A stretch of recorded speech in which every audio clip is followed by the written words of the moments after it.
Hello, everyone.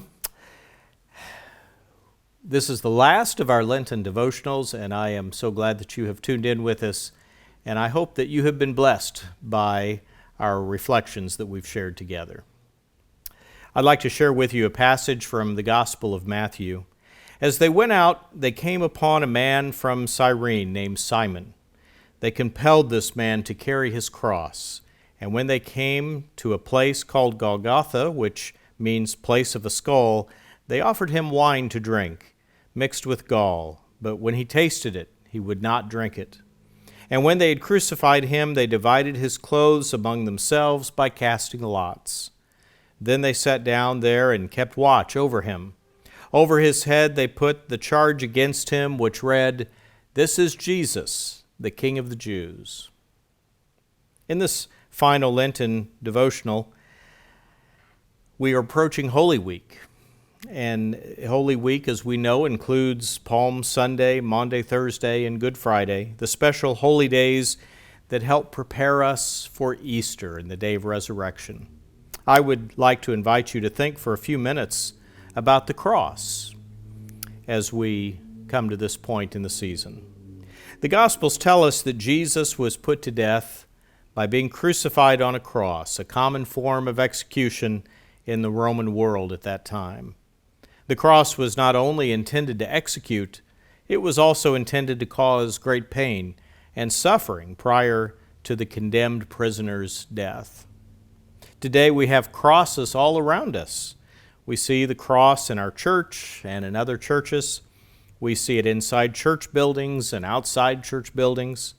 We wear crosses as jewelry because we want to be reminded of Jesus, who went to the cross and demonstrated God's unconditional love for all of humankind.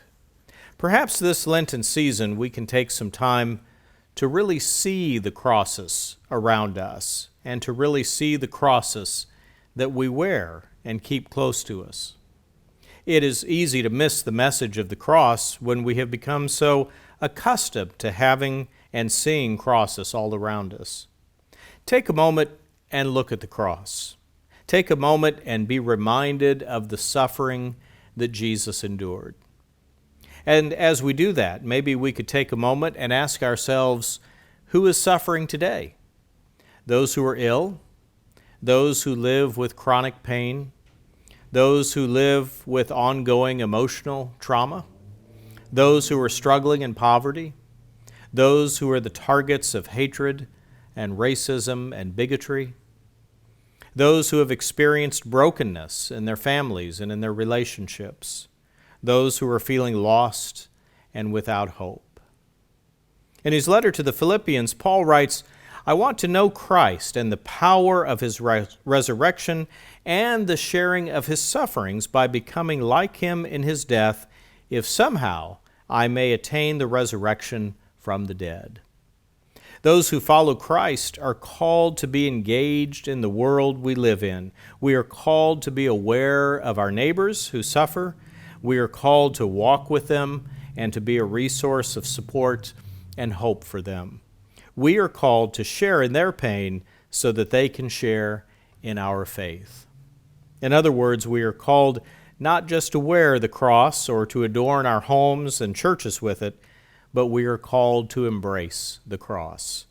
And when we embrace the cross, we find our way to the resurrection. Peter Thompson has written, "What Paul is saying is that Christ invites us to share in his suffering by embracing our cross so we can participate in the work of redemption. He's asking us to assist in the salvation of the world." What an amazing request from Jesus. What an amazing request indeed. May God bless us as we approach Holy Week, as we look ahead to Easter. May God be very near to us. Amen.